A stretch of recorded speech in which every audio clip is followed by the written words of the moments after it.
Asemi besini femo amyara. Asemi nyara.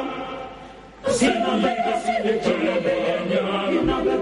Asemi besini femo amyara. Obrai besini femo amyara. Nyara, hello nyara. Asemi besini femo amyara. Asemi nyara.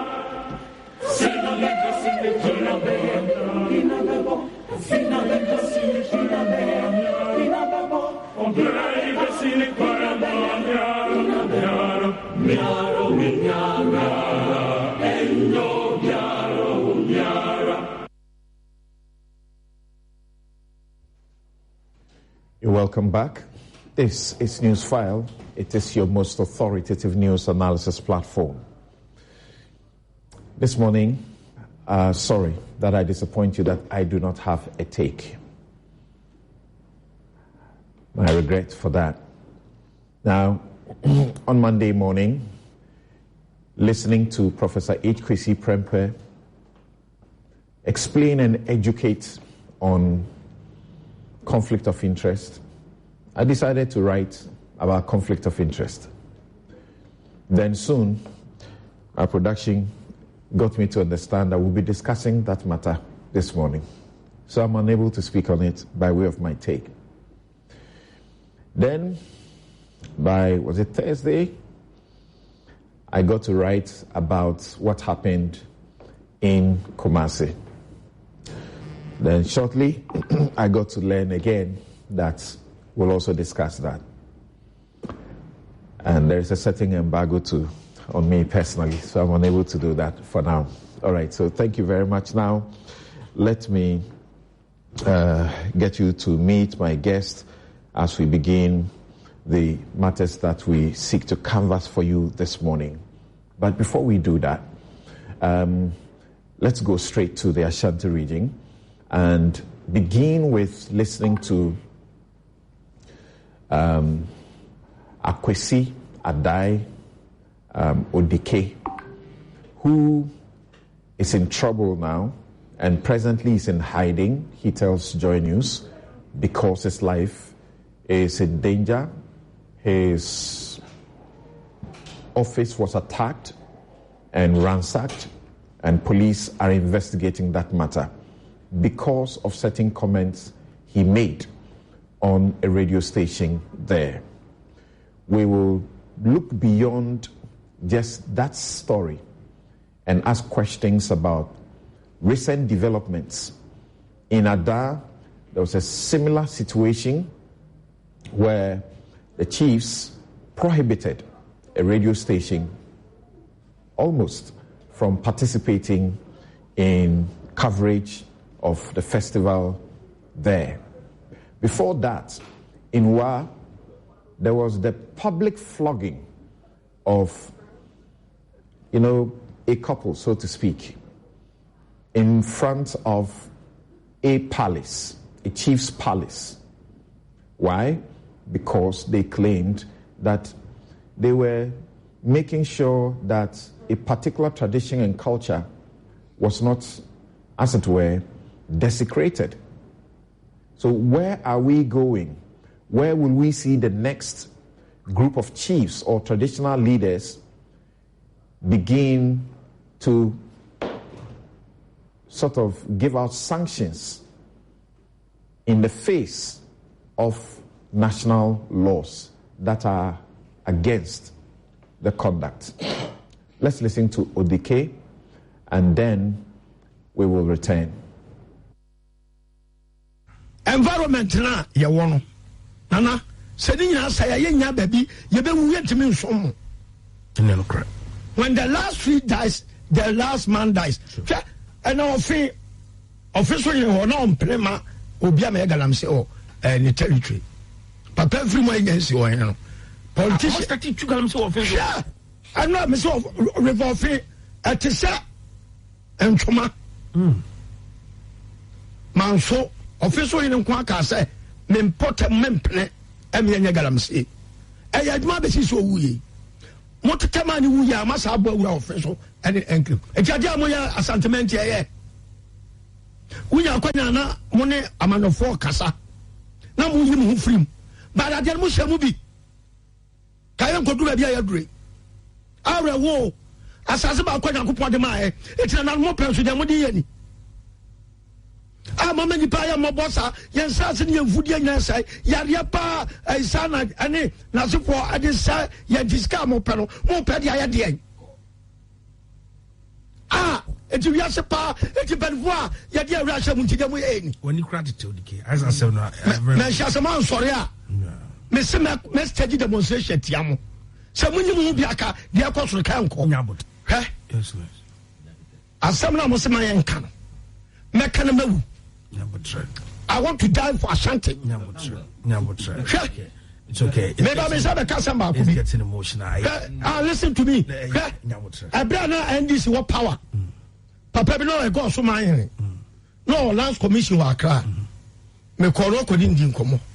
And I mean, say, Anna, Argentina, I come say, Yenny baby to send kind airport. Yes, you see, down for no, so the gate. Yaya home, Eduma. Yaya. Baba redevelopment plan will come see. If you came a fuck go to boarding Baba yellow for near the Ama companies moments is high rise buildings. Sabaya Masabase and crime. Uncle for by Uma as Aslama and for Ama what to take Uko a Yamia and Sasoma Papa. I don't want to talk about I don't want to see that basa. Eti abaka to be project bi wa generation mebuna mutia ye emebeba abani project be kuma so nya asase because embenvora pesca ko umu pesca from afa and no do am so many ba ko to $200,000 kuma say yes go and ask. I'm at my hideout anyway. You're at a hideout? Yes. Okay, you were asked to apologize. Are you willing to apologize? They have to rescind their sanction, and I can get the opportunity to go before them and render the apology. Oyerepa FM has been directed by the council to shut down. How do you respond to that? We must all condemn it, honestly, no matter the circumstance. They are flouting the democratic principles. No, say, and a pachoya can't be a worker, and so Mr. Prince Mecana. And this are no names to be a Mecans and Fufrobia, Air Denkakra. No crane me catch the almost say Galam say I can them have Michimu Yachemu send me a year you are nature me as a mobile 30% in Moma Galam say Nina. Young Kano Crenoa, Yabeda and why be a conference ya beha. DCs as chairpersons of District Security Council should be held directly responsible for situation of illegal mining within their respective districts.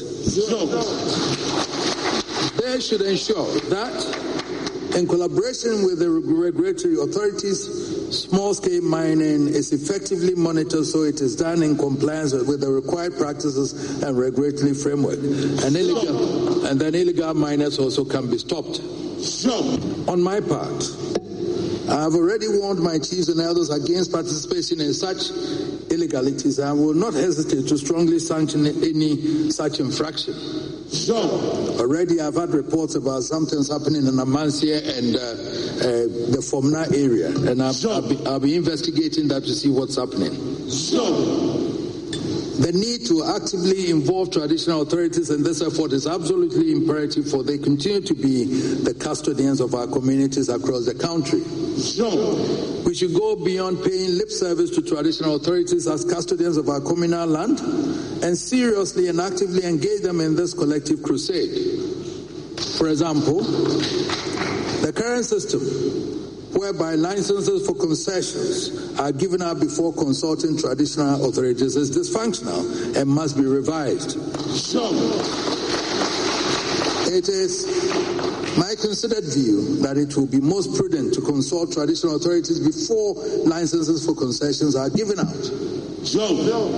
Does it not make a mockery when the Constitution says the minerals under the president is in charge of the minerals on the earth? But when you're going to mine the mineral, you go through the land that belongs to the chief. Sure. So why doesn't he have a right to know who is doing that? Sure. Right. So you heard the Akwesi Ade Odike. You also heard the Asante Hene Otufo Seitisu II. My guest, Professor H. Kwesi Prempeh, Executive Director of the Ghana Center for Democratic Development, CDD Ghana. Isaac Adongo is MP, Bolga Central, and member Finance, Trade, Industry and Tourism Committees of Parliament. He's right here in the studio. And George Sapong, Executive Secretary, the National Media Commission. I'll begin right away with George Sapong. Thank you so very much for making time to join us. In the course of, in a couple of months now, the NMC is being blamed by many for inertia, lack of proactivity in ensuring that certain things are done to avoid the media, as it were, suffering unlawful conduct on the part of traditional authority. What do you say to that charge against the NMC?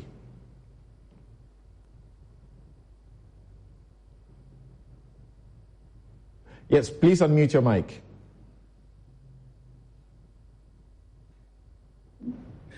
Hi, can you hear me? I can. Thank you very much for the opportunity. And I think that I would want us to start from the beginning, as the joke goes, that we are set up by the Constitution and our work is grounded in the Constitution. If you look at Article 167, it enjoins us to address concerns by or against the media. What that means is that anytime there's an incident, there's a theoretical possibility that any of the parties may come to the National Media Commission. So we'll put ourselves in a conflict of interest situation if we jump into the matter ahead of time. And so we have to be very cautious how we deal with this. The second part is that from the same provision, we are to investigate, mediate, and settle complaints.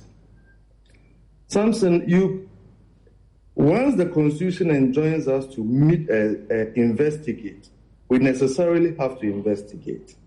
And so when an incident like the Kumasi one that you just mentioned happens, we cannot rush to make any conclusions until we have investigated the matter.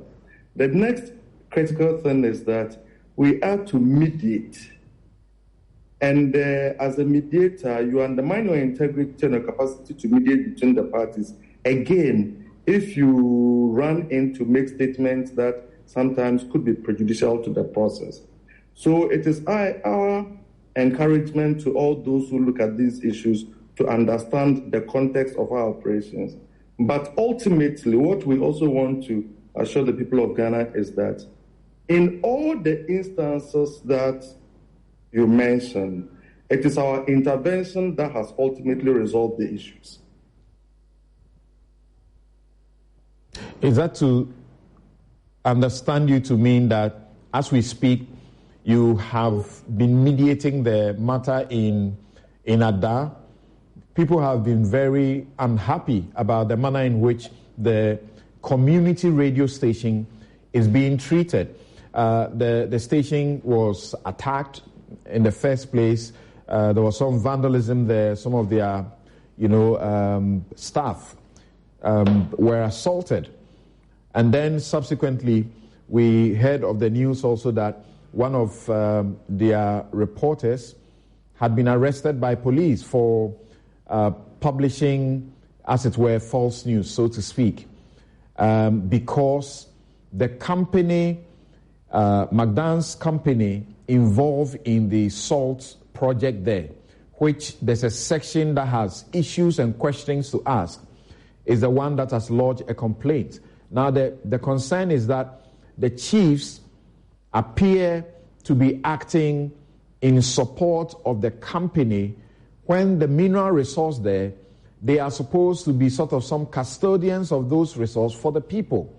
And then comes the festival, and they are told not to show up in their stations branding, and will not be granted any interviews, among others. The Ghana Journalists Association, among other people, have been calling on you to do something about that. Yes, we've been doing a lot of things in this regard. But once public discussions begin, one must. In the case of the Ada, Radio Ada, let us first acknowledge that Radio Ada is not like any other radio station within the context of Africa's media development and democratization. So they occupy a particularly unique place in the history and development of the media. And so such an iconic institution demands greater support. So when this incident happened, it was Professor Gajeko who first drew my attention to the matter. So I immediately placed a call to Mrs. Kwame, who is one of the key co-founders. Mrs. Kwame put me in touch with the leadership of the radio station at the time. The very next morning, I dispatched officers to Ada to talk to the radio station and to speak to members of the community. So for the entire week we were in Ada. By the time we were concluding our basic investigations, there were inconsistencies in the narratives that were obtained from different actors within the station. So we encouraged them to submit a formal report detailing out their understanding of the issue. The matter, I think, happened on January 13 or thereabout. From that time, we never received the report from the station. On February about 18 or thereabout, the Ghana Community Radio Network held a program at the Erata Hotel, where I happened to be a speaker together with Professor Kekari and a few others. I took opportunity of that meeting, and by this time, the matter had happened like more than a month, and we still had not received the report from the radio station. So at that public forum, I repeated my call on the station to submit a report detailing the things out, because as I've already indicated, our own investigations had produced inconsistent narratives that we needed to reconcile. It would take another 2 or so months before the radio station would submit the report to us. So if you see a long delay in that process, from our side, we think that we did everything that was necessary to have had a very quick and effectual resolution of the matter. Meanwhile, whilst we are trying to get the radio station to produce this report to us, some of the community leaders make a complaint to us, making certain allegations against the station, which complicates the issues. And so we begin the investigations into that. Samson, a few weeks on, some of the witnesses who had originally volunteered to give us information and had volunteered some information now begin to backtrack and withdraw their consent to be part of the process. So that is how the matter gets complicated. Our view is that if we had received speedy cooperation from the radio station at the moment when the matter happened, perhaps we would have been able to address that very quickly. Now, talking about Oyerepa FM and the Kumasi incident. Before that, so Ada remains unresolved. Just a couple of weeks ago, the GJA also spoke, suggesting that they needed to work with you to try and mediate the situation. The journalists, their lives clearly in danger. They have been exposed by the traditional authority, and it certainly doesn't bode well for them to continue to be able to work there. And they are doing what you call volunteer work. I completely agree with you. And there are levels of complication of the Adan issue. The complication regarding the basic resource of the people, the Songo, has its own dynamics. And we strongly believe that those dynamics need to be unrivaled. And in doing that, the radio station has a major contribution to make. As I have indicated, the community leaders have also raised concerns about what they consider as insightful content against the radio station. We are still investigating certain aspects of it and will be reaching out to the radio station very soon regarding that. We think that there are about 3 or 4 elements in that issue. It may take a little time to untangle. Some of them are not necessarily matters for National Media Commission to address, but because they feed into the causes of the conflict between the parties, we necessarily need to address them or bring them, and that involves other institutions. So this is, as far as we understand the situation with Radio Adam. Some of the issues regarding the journalists and all, we have only read in the media. They have not, and Samson, you know, for us working from the National Media Commission, we know for a fact that there are inaccuracies in media reports, and therefore anybody working with media reports ought to be very cautious. So we require detailed, accurate information from our colleagues in these circumstances. None of them has brought any of these to our attention and provided any fact or evidence regarding the matters that are. In that situation, it becomes particularly difficult for us to work. So this is where we are regarding that matter. So once again, you are not giving up on the matter simply because they have not been cooperative or they have not acted, as it were, swiftly enough. And that at certain points, eventually, some of them are withdrawing, and I'm giving to think that you will suspect that there may be something informing their withdrawal, because it will appear that there's a certain intimidation, and to continue to be seen to be complainants might cause them some reprisals. You don't think so? I would be very cautious. And of course, I mean, for you as a lawyer and a human rights person, you're entitled to those considered speculations. But for us as regulators and mediators in the matter, you would agree that we need to exercise greater caution in how we look at those issues. We strongly believe that ultimately we will deal with all the issues. But our key objective in dealing with it is, in addition to addressing the substantive issues between the parties, we also are interested, as enjoined by the Constitution, to mediate and settle the issues, which then guarantee both parties the opportunity to work together going forward. Because both parties have a critical role to play in the development of the Adan community. They've lived together all this while. They've worked together all this while. They've benefited from each other's support. We believe that their continued working together is in the interest of the Adan community and perhaps the whole of the nation. And we have a responsibility to make sure that that is done. I needed to speak to you for quite a bit to appreciate certain things before I bring in my guests to also share their views on these matters. But it's not only in Adan. We have heard elsewhere, I think in the Nzima area and elsewhere, about how traditional authority has come into, direct conflict with, journalists and operators of media.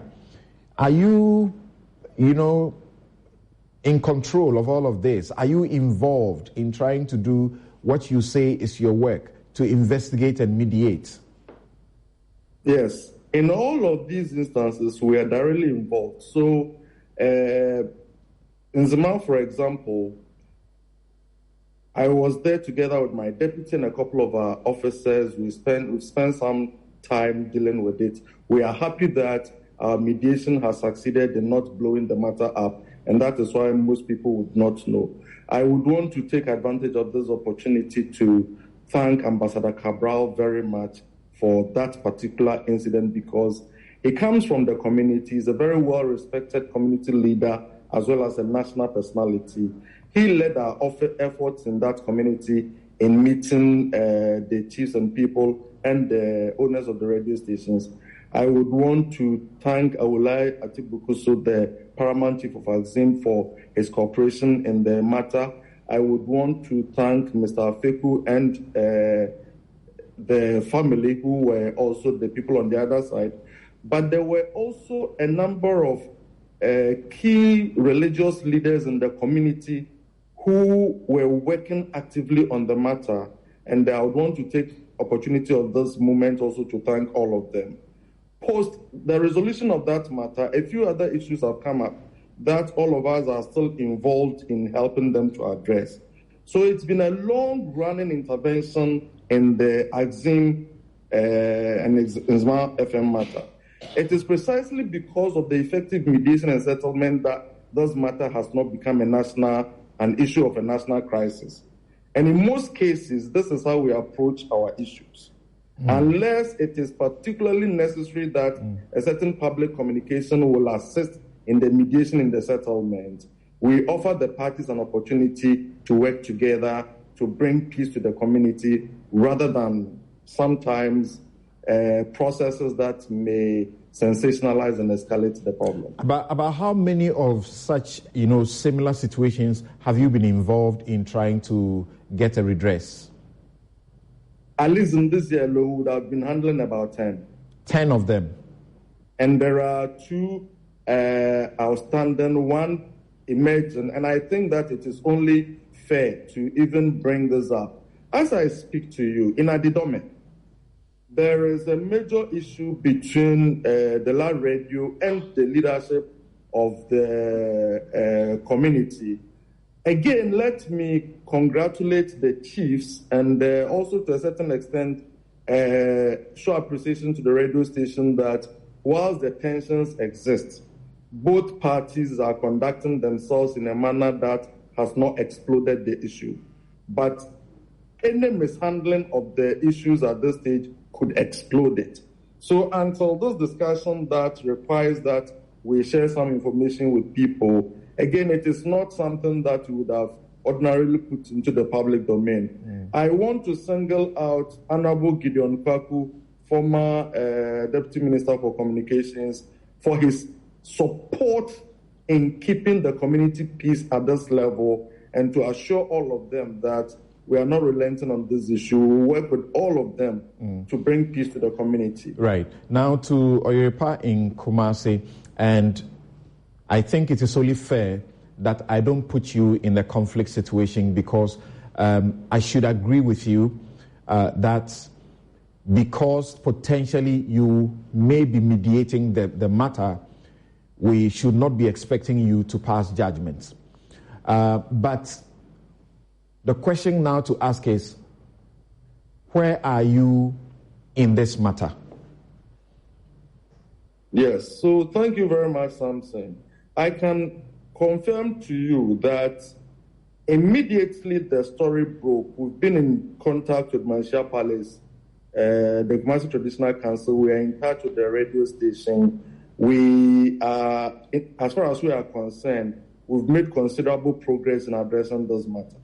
At this stage, the one thing that I would want to share is that whilst everybody's discussion relates to a snap of a video that's available in the public domain, the matters at stake are much deeper than what is being discussed.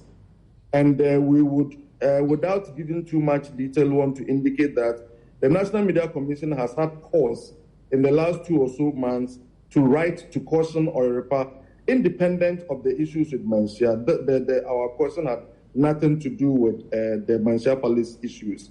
So there are real issues behind this there's a long history of engagement between Mansia Palace and Oyerepa FM outside the video that everybody is talking about. And that should help to contextualize the particular incident. But I also want to put into the public domain through your medium that both parties' understanding of what transpired at Manshia Palace is markedly different from public understanding and public discussion of what the issue is about. But ultimately, we are happy that both sides are cooperating with us, and we hope that within the shortest possible time, we will have a resolution of the matter. I, in my preparation for this show, have come to understand that this may be the third or fourth time that they are making appearance before the chiefs. But when you look at the issue, this particular issue, and as you say, you are involved and you are hopeful of a certain resolution, you should be able to tell the traditional authority that their demand is at least unconstitutional and that they should suspend that demand and allow them to operate whilst you go on and have a discussion. You are not able to do that? I will take up your original offer of protecting me from getting into a conflict of interest situation and prejudicing the mediation process that is going on. Judges gave injunctions, and that doesn't put them in a conflict of interest situation to deal with a substantive matter. And you are a senior lawyer, so I suppose you understand that. But they would have heard the application fully and the merits of the arguments, and then at the end of it, they would pronounce upon that. We are within the process of hearing the parties on the matter.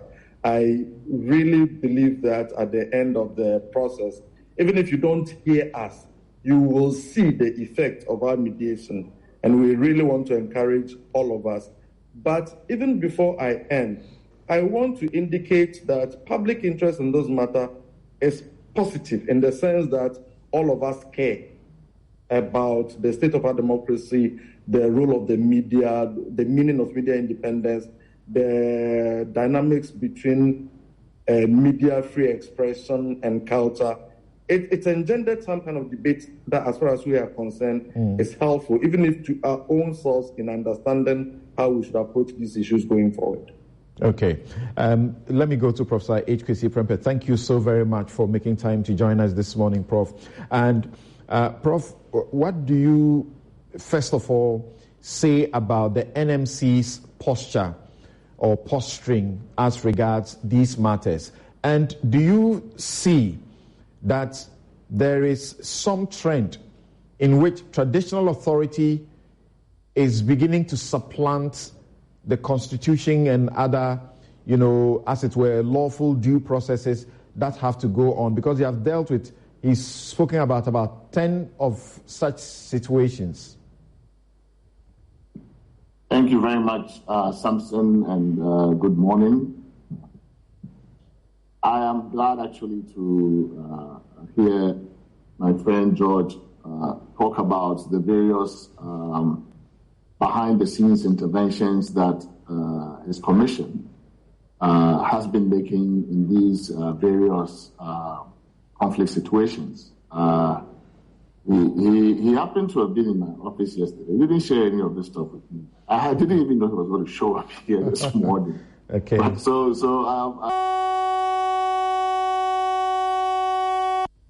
that's the involved in these matters. Because the commission doesn't appear to be in the public eye a lot, I think we make many assumptions about what they're doing. Sometimes we think they are actually missing in action. We don't hear about them at all.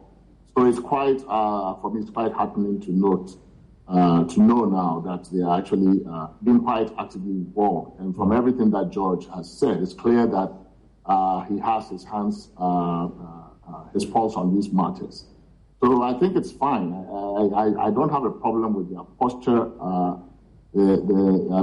As a commission, their role is as clearly as George spelled out to mediate, to investigate, and I think that they are doing their best under the circumstances. So I will grant what he said, and I don't have much of a problem with it.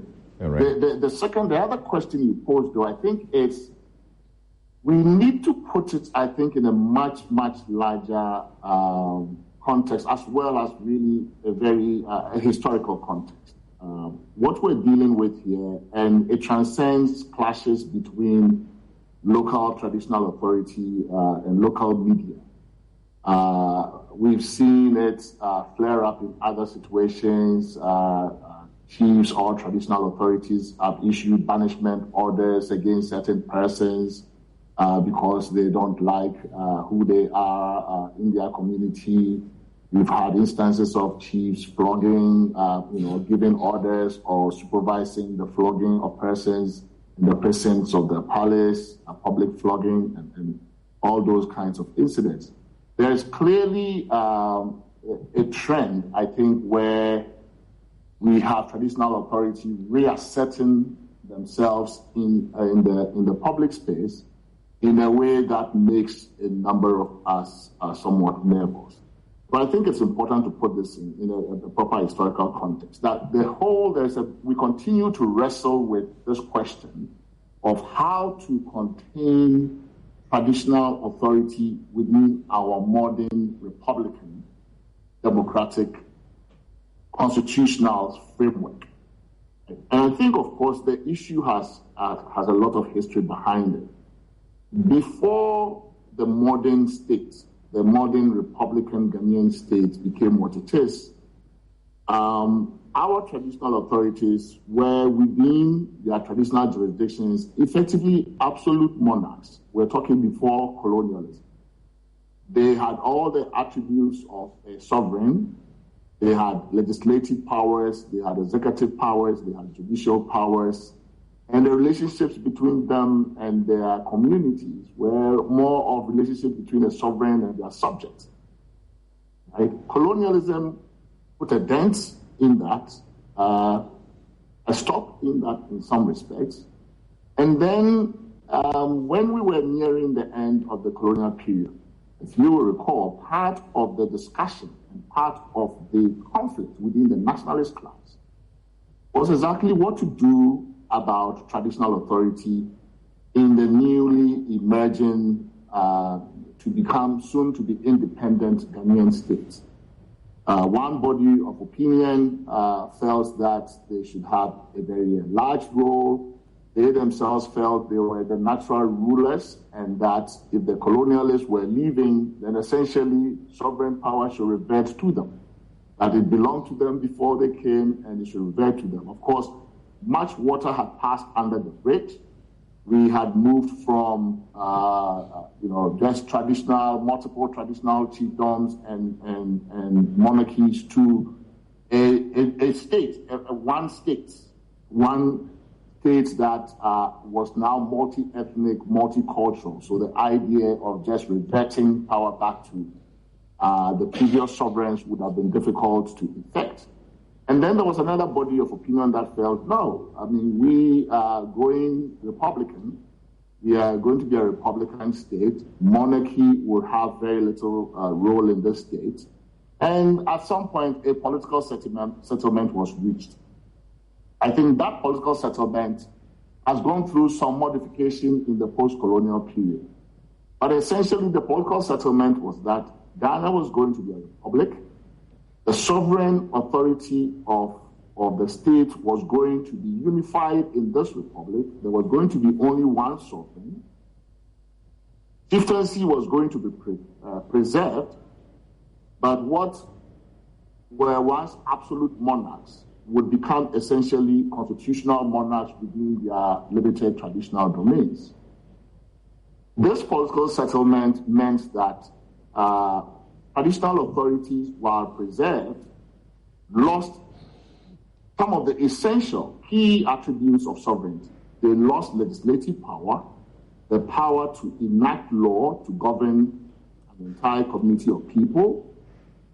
That was transferred to a national legislature and such other subsidiary bodies that, as the legislature, would delegate power to make subsidiary legislation.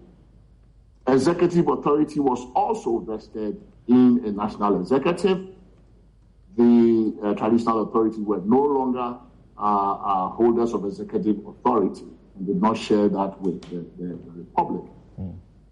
Judicial authority, however, they were not, however, entirely deprived of judicial authority. So when it came to judicial authority, they were left with some judicial authority in matters of customary law, so that they could apply customary law to settle certain disputes, certain matters within their domain, to the extent that the parties to it, chose to be subject to that. So matters within mostly, private social relations regarding chieftaincy itself, regarding succession, regarding, family relations, marriage, land, such matters, divorce, inheritance, these things were left subject, of course, to a right to appeal into the regular court system. The state, we also recognized chieftaincy itself and we created national houses of chiefs, regional houses of chiefs, and the like. And they were also giving state some functions, judicial updating law, and the like. Land was also something that has always been important. And in fact, in terms of the major success of traditional authority during the colonial period, I think is their ability, the success in preserving their right to be custodians of the land. Right? So they may have lost the rights of ownership to the minerals in the land and the like, after the colonial period and to the modern state. But in terms of ownership of the land, they continue to have to retain their allodial title to land in some parts of the country, at least with respect to stew lands. So this has been the settlement, right? And in terms of custom as well, some customs and traditions are like religion, were also recognized. Traditional communities that had their customs and traditions could continue to practice them freely if the people wanted to practice them, if individuals wanted to practice them just like religion, they could practice them, but again, subject to the Constitution, subject to certain limitations and the like. So we moved from subjects of multiple, of particular absolute monarchs to become citizens of a republican state. But we were also free to practice our custom. We were also free to show allegiance to our traditional authority. So I think that is the setup. There may have been some who I think, of course, once you've had power preceding the arrival of the modern states, certainly you have memories of your old glory and when you controlled the entire land, when you had all of those powers. Right? So, of course, certain tensions remain. There are certain people who continue to ask for more. We want more power returned to our old traditional monarchs. There are others who want even more republicanism. So those tensions are clear, right? And I think every now and then you see that flaring up. But I think what we begin to see more and more lately is really certain assertions of power that clearly go beyond the political and constitutional settlements that have been reached between the republican states that we have and our traditional monarchies. And for me, it is the absence of states. It's the fact that the state in these matters, right, appears not to be asserting its sovereignty. So when these things happen, the state tends to be like a bystander. It's like a spectator looking on as these things happen. And it's almost like, when somebody is contesting your power and you are not doing anything to hold the line and to say, no, you are crossing this line, gradually, it's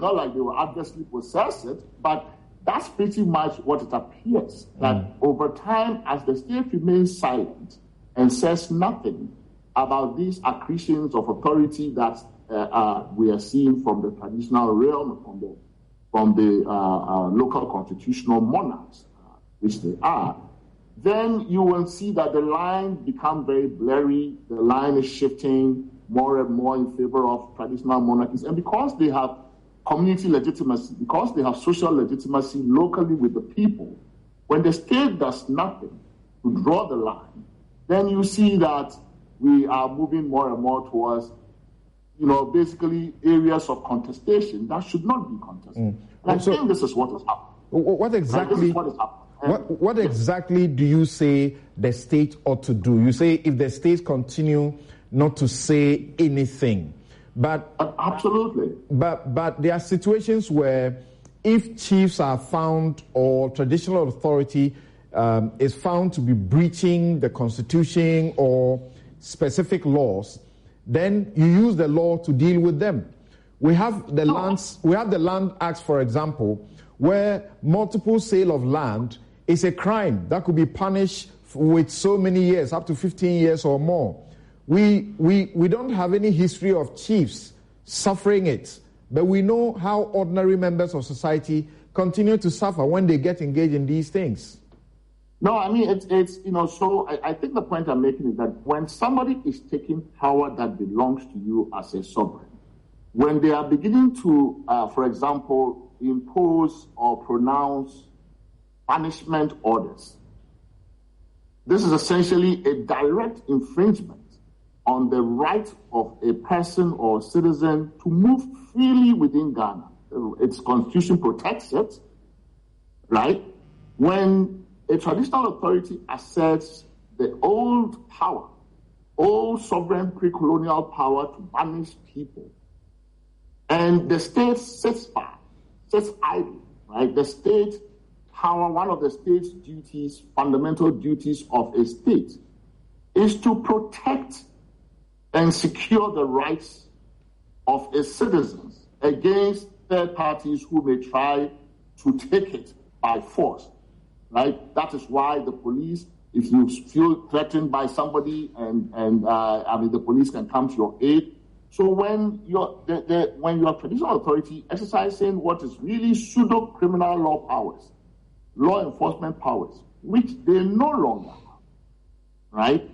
And the state, the Ministry of Interior, the police, the Attorney General's office, when the state agencies that are responsible for exercising these sovereign powers on behalf of the Republic say nothing or do nothing, then it emboldens the authority that is claiming to have those powers. It may even legitimize it in the eyes of many people who may think that actually traditional authority still has these powers.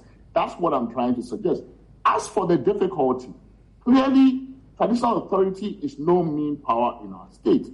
It is a substantial power, and they play a significant role at a subnational, local level and the like.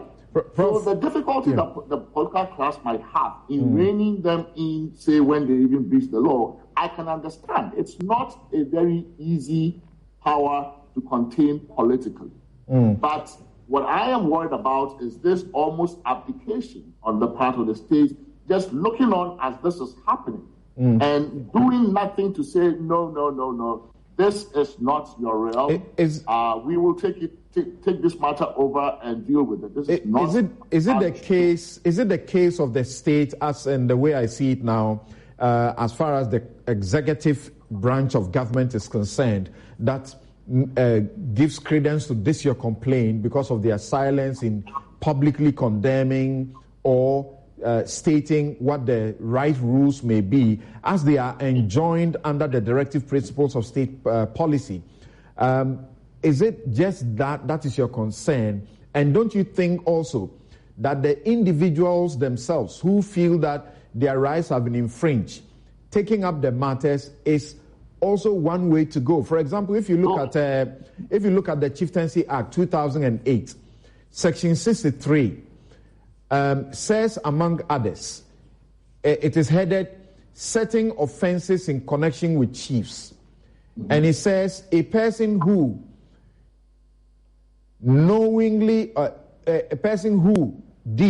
deliberately refuses to honor a call from a chief to attend an issue commits an offense and is liable on summary conviction to a fine of not more than 200 penalty units. That's 2,400 cedis. And then there's a term of imprisonment of not more than 10 months. It took one individual Nana Ejay Ampofo to go to the Supreme Court in 2010-2011 to complain that this was an infringement of the people's fundamental human rights and the right of freedom of movement. And the Supreme Court clearly struck this down and said this is unlawful. If a chief invites you and you don't honor it, you have not infringed anything. So people can also take it on. Yes. We are talking about a situation, for example, where the radio station and its managers are happy to comply with the orders of the traditional authority. Yes, but we have to be realistic here, right? So let's say in this ODK case, right? So the traditional authority says you are banished from our territory. You can't come to your hometown in Ashanti, right?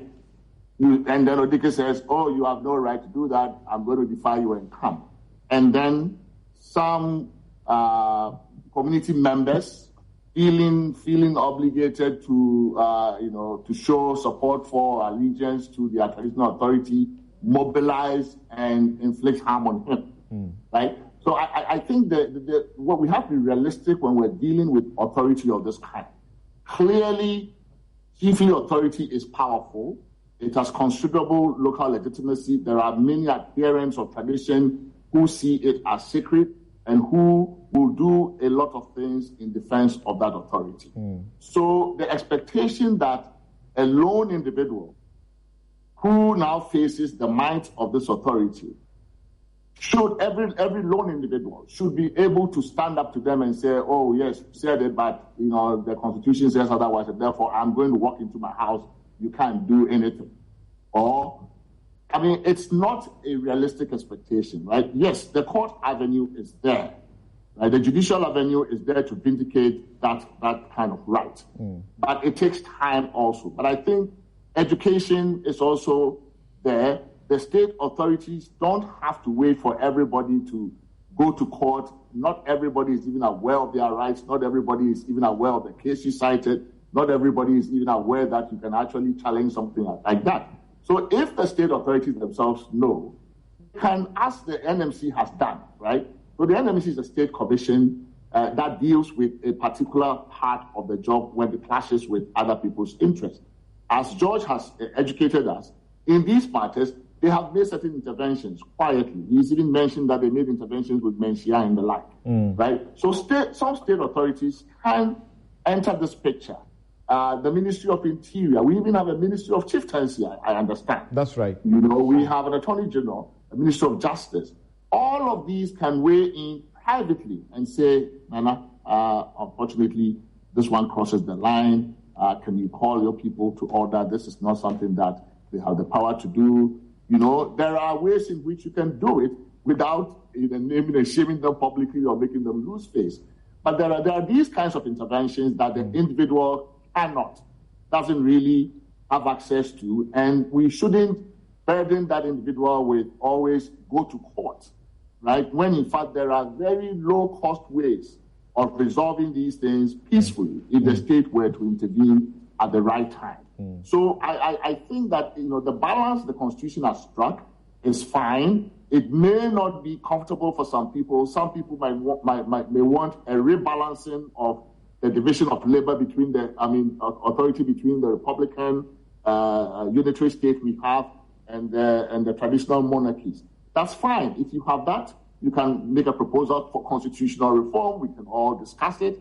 As a country, should we give more roles to chiefs? Should we give less?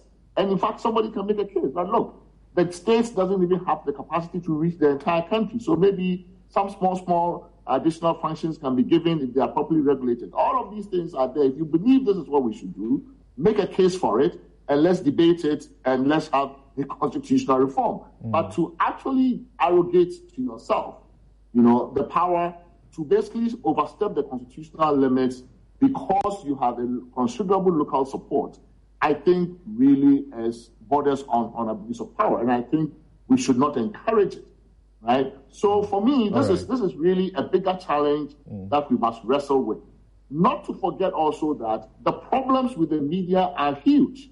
Right. The media, if you listen to the media, I mean, you listen on radio, and including especially the local language radio stations, this is almost like the Wild West. It's like the free-for-all, anything goes. Some of the things you hear on it just shock you sometimes, right? You know, and so I believe that, you know, there is definitely, you know, a conversation to be had about what exactly it is that we are allowing some of these radio stations to get away with. And some people who think that that kind of free market needs to be regulated and that nobody is doing it effectively enough, then we'll jump to the support of traditional authority and say, at least they are doing something, at least they are drawing the line. Right. So I think that there are multiple dimensions to this issue, but I think we really need very dispassionate. Perhaps my very final question to you before I bring in my guest in the studio, the Honorable Isaac Adongo, to also say something briefly, comment briefly on this before we go to the matters of conflict of interest, the OSP's focus on the ports, among others. There are those who say that the expectation of the public, and I've read many people suggesting that it is the state as represented by the executive president, the president that people like your good self, Raymond Atuguba, and other scholars call an imperial president. It is the expectation you have of them, even though also imposed on them by the Constitution to do, you will not get it because the way they treat, chiefs out of fear, more particularly for electoral reasons, you are not going to get them to tell them you are doing something wrong, unless perhaps that chief doesn't command so much and so they can afford to take that risk. We are told about, for example, the Right to Information Bill 2016 that was supposed to be passed. In that bill, there was a provision to make the law applicable to chiefs so that, quote unquote, the subjects, the communities can file right to information requests. So chiefs can account for how they manage their lands, royalties, among others, because we know how they sell lands indiscriminately and how clearly it's open secret that they dissipate so much, and particularly where there are royalties to be earned, they don't seem to be accountable to anybody. This particular provision, we understood, was one of the reasons the law was never passed. And then eventually when the law was passed, that provision had been removed because the chiefs had threatened that if this was passed and they were subjected to right to information requests, then the politicians will suffer. So that's the situation. You don't think so, that the political leaders are able to stand up to the chiefs? I understand we had a little problem with Professor H.K.C. Prempeh's line. When he comes, he will address that, and then we can move on. But, Honorable Isaac Adongo, what do you say? And there's a reason I played, Odike's voice on the things that he was advocating for, however emotionally charged, and passionate he was about it. He was talking about, degradation of the environment. We are losing the quality of water. Water bodies are being polluted all over because of galamsey. And he spoke about, sale of lands in a manner that doesn't help. And suggested that if they don't do the right thing, then he will mobilize the youth to demonstrate, which is also a constitutional right, to hold a demonstration against leaders.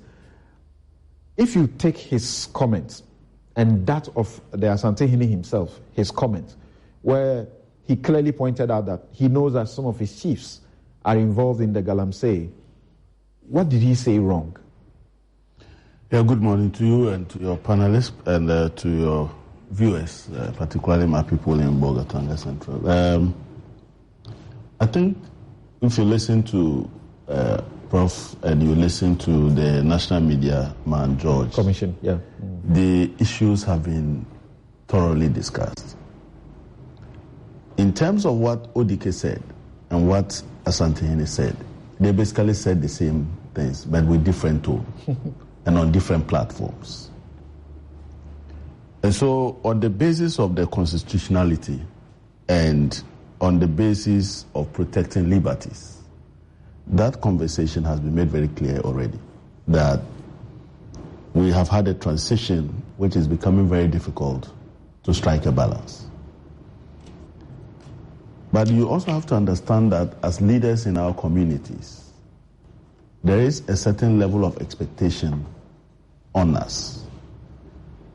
Something we believe that the traditional authority represents the moral conscience of our society. And that when things get bad, these are the people everybody asks questions as to why they are not able to exercise that moral authority that allows us to conform to what is accepted. And so you expect us to, at every point in time, no matter our grievances, not to damage that institution. And that not to bring that institution into public disrespect. And so that is even more important when you are a leader, because as a leader, the society shouldn't see two leaders in conflict with each other. In that respect, I think that Odike is not an ordinary man. This is the person seeking to become the president of our republic. And I expect that there is a certain level of responsibility that he could exercise because he has access to these chiefs. Unless he demonstrates that all my efforts at getting the chiefs to understand these concerns have failed. But to the extent that you, one leader, saying that you mobilize the society against another leader who is more powerful and has more control and authority over the people, creates a certain sense of chaos. So to the extent that the chiefs don't have the right to say they have banished Odike, to say that the radio station should not work, our commentary should not push us to be so emotional as to destroy one of the most important pillars of our society, which is the chieftaincy. And I like the view that the sovereignty of the state is from the people, but it rests with the system that we have created through our constitution. And that system must work. So we expect those who exercise that sovereignty to be very quick at being those that ensure that we walk the path towards the realization of the full benefits and intents of the Constitution, whilst at the same time preserving this key institution that we have put together within our communities in order to preserve the moral, cultural, and traditional concerns of our people. Do you agree that these, things that the government, through particularly the presidency, the Attorney General, as he mentions, should be done privately, in a situation where you are seeing more and more chiefs getting into conflict with their people in a manner that is not sanctioned by the supreme law of the land, which is the Constitution? You are getting into situations where the other chiefs come to feel that if this chief is allowed to do this, there are chiefs who have suggested that a chief is allowed to, with the support of the state, impose a curfew on a whole, jurisdiction. And they are referring to Kumasi, for example. And guard chiefs want to do something, and you don't want that to be properly observed, and you come and point us to the Constitution. You're joking, we'll not allow that. Then you go up north, you go, to the upper regions, you go elsewhere. And recently, there was a situation. Somebody actually in the Attorney General's department, we understood, a prosecutor, sought to defend the public flogging of those two, guys. sought to defend it on the basis of what is culture, what is tradition, and that it is the chiefs who have the power to uphold the tradition. And when the person is being criticized, he says, if this has happened in Ashanti or somewhere, will you come and attempt to even say you are coming to arrest the chief? You are looking for the chief to arrest? You even dare. So the fear is that it will spread, and then there will now be pockets of chiefs trying to assert a certain role to punish, to compel and to punish, and that will go against their own people. So the question is, the people too ought to know that the president or the attorney general or those people that Professor H. Kwesi Pempe is talking about are doing it publicly and not quietly. Yes, so what he says, and my position, is that if the consequences are penal, it must be penal. But it doesn't take public utterances to demonstrate that you are cracking the whip. For instance, if a chief is engaged in illegality and the community sees that the chief is going through the processes of trial, you don't need to tell anybody. But when it is that you must sit on radio or TV and cast aspersions, and often we then begin to draw the whole institution into the conversation instead of that one person that we feel has not behaved appropriately. And then that creates a difficulty. Of course, if the people feel that a particular chief or a particular authority is being treated different from the rest, that is problematic. That is very problematic. Because then, and you know that is going on in this country, and there are people who are very unhappy about it. I agree with you, but that is problematic because then we are not looking at the problem of the illegality, but we are looking at who is involved. Now, if that is the case, my village may be as small as you think, but my respect for my chief is unparalleled. That's right. And so if I see you trying to demean my chief because you think that my chief is from some small community, of course you face the resistance because we will demonstrate that he's with us and we are with him. So I am saying that now that eventually leads to question marks as to whether the chieftaincy institution is even serving our purpose. And I say yes, but it must be done in a way that we take away illegality from the institution. We have, in our political class, people get away with murder because of politics. Okay? People get away with all manner of things because they believe they can place a call to somebody and the legal officer or the law officer cannot work. That is the level of decadence. And so this is raising very critical questions. And he said, it is not a matter of saying, I disagree. If you decide that tomorrow you'll be on air, there are other people who think the same way as you think the chief who is wrong. Okay. And will take the law into their own hands. We will address it later, but there may be fatalities. All right. And so on that basis, the state has to, if the person would still go ahead, then the state must protect that person's liberties and make sure that provision is made in order to enforce that. Now the difficulty is, in the political system, are you now protecting a radio station or you are with chiefs? And that is where the problem comes from. Then we allow this to fester. But I am happy that the NMC is doing a lot of work behind the scenes.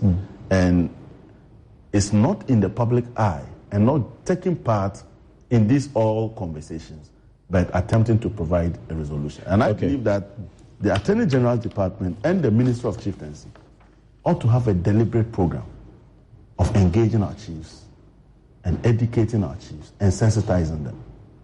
Because every now and then, new chiefs come on board. And our chieftaincy institution doesn't have clear guidelines on who becomes a chief, other than a succession built on whether by birth or by ethnicity or by clan. And so it is possible for anybody at all within that qualification to be a chief without necessarily knowing some of the pitfalls of becoming a chief. And we need to consciously bring them up to speed with some of the things that we expect from them. Yeah, so the difficulty, as you can understand, is that the Supreme Court says that the chiefs don't have that power to compel and to punish. So actually in the Chieftaincy Act in 2008, they provided some protection for the chiefs. And they said that if you act in an insulting manner towards a chief, either by your conduct or by your word, you are committing a criminal offense. How is a criminal offense punished? Is it the person that you have committed the offense against who calls you and begins to whip you, who slaughters a ram and declares you banished? The law says they do not have power to punish. So if that is allowed in a section of our community or our country, can you imagine what that will mean, the potential of what that will mean if other places also begin to assert that this is also their tradition, even though the law is against it? But maybe 2 minutes each concluding comment from Professor H.K.C. Prempeh and George Sapong, and then we draw the curtain on this matter. Yes, so I was just going to say that it comes back to the state, because who wields criminal authority? It is the state. That's right. An individual cannot just go to court on account of criminality. So it is about what Prof said, that the state asserting its authority will go a long way to eradicate some of these. All right, thanks. Prof, if we can hear you, just 2 minutes concluding comments, and then Mr. George Sapong as well. Please unmute your mic. Yeah, I think I share the number of the views also expressed by the Honourable Member of Parliament, and even to your own question about whether or not we should do this publicly and privately. Obviously, if a traditional authority or a chief falls afoul of the law in a way, say the criminal law, for example, in a way that calls for prosecution, you can't do that privately, right? I mean, so definitely. Chiefs have been known to be prosecuted in this country. It's not as if they have immunity in the Constitution from public prosecution. So we've known to prosecute them. But I think that's one of the interventions, given the balance and given the fact that there's still a very important social role that we count on chiefs to play. Many parts of the country, in fact, chiefs are about the only, people really maintaining law and order. Our policing resources are overstretched, are not geographically distributed evenly. And so there are many parts of the country, if you took chiefs out, you really would have quite a bit of anarchy. So there's an important social utilitarian function that you're playing, and you don't want to damage the legitimacy of the institution. But I do think that in these matters that are coming up, that is why we have the national and regional houses of chiefs, and we should begin to use them. The state institutions should have conversations with these authorities. In fact, we in civil society have even planned some kinds of engagements with National House of Chiefs, with the regional houses of chiefs, to deliberate on these matters. I think these are the avenues. And if you do have a chieftaincy minister, if you have a ministry for chieftaincy, why on earth are you not using it in these kinds of situations? I mean, what do you have it for, right? So I think there are enough resources in terms of institutions that can handle this. And if we use it appropriately, we will avert a descent into chaos and into some kind of a slippery slope. Because I do fear that if we don't resolve these things soon enough and we begin to draw the line, and especially when precedents are set, and you made a very important point, when precedents are set in one part of the country, other chiefs and traditional authorities and traditional areas are looking at what the state is going to do or what happened to those cases. And if they see nothing happen, then they will feel also equally emboldened to do it in their parts of the country. And we know we are migratory people, we move around, we settle in other people's traditional areas and the like, and we live our lives there. So you don't want a situation where all of us are subject to all kinds of petty tyrannies and local despotisms everywhere we go, because some chief did it here, government said nothing, and so You can do it I'll do it in my part, and your people will also suffer the same consequence in my part. So we need to resolve this very quickly. I think the kind of application I'm seeing on the part of the state is really, for me, that is the most worrisome part. The state needs to step in and say, no, this is the balance, and we are going to respect the law. All right. Thank you very much. Mr. George Sapong. Thank you very much, Samson.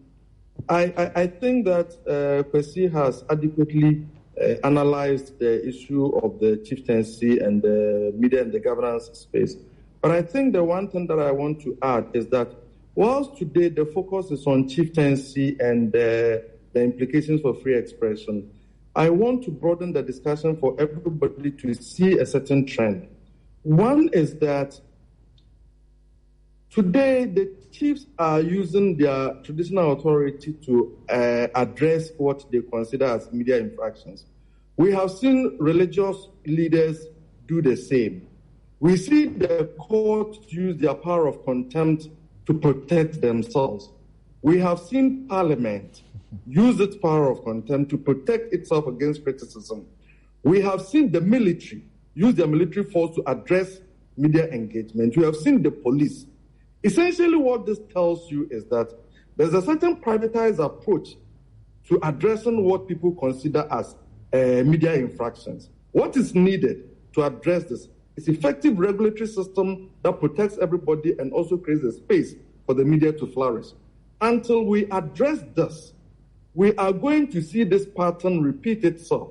And the worst that we may see is that individual Ghanaians may also begin to adopt these unorthodox approaches to addressing what they consider as media infractions. And I think we need to centralize this in the discussions as well. Thank you very much.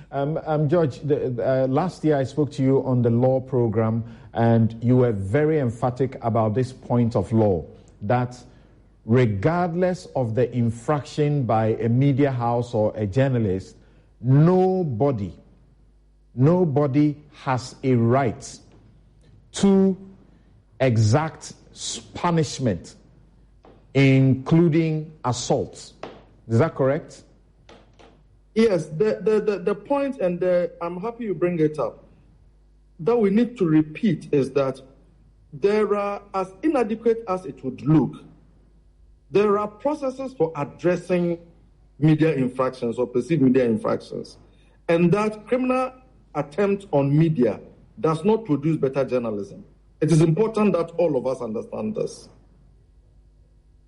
All right. Thank you so very much. Mr. George Sapong is the Executive Secretary of the National Media Commission. And as you heard him, they have been involved in seeking to investigate and mediate some of these growing situations. And they have been dealing with about 10 of them. They have 2 outstanding and an emerging one as well. You have also been listening to Professor H. Kwesi Prempeh, Executive Director of the Ghana Center for Democratic Development, CDD Ghana, who took us way back to the commencement of what we now call a constitutional, democracy or republic, and how they seem to have come to a certain, agreement where the chiefs would belong. And that whatever has to be done, it is subject to the Constitution. And then you've been listening also to Isaac Adongo, who is MP, Bolgatanga Central, and member Finance, Trade, Industry, and Tourism Committees of Parliament. He believes that we need the chieftaincy institution. They are useful, but the checks ought to be there, and government also ought to be heard to instruct accordingly to avoid a situation where there will be, like what Prof. H. Kwesi Prempeh says, getting into a slippery slope where there will be despots all over the place exercising criminal jurisdiction. We'll take a quick break and return to why the OSP has its eyes on the ports, and whether or not in the process it will not be breaching some people's rights. It does appear the issue of conflict of interest is not completely exhausted. As we understand, Shraj, this moment, is also investigating a member of parliament who is being appointed to the gender ministry for conflict of interest.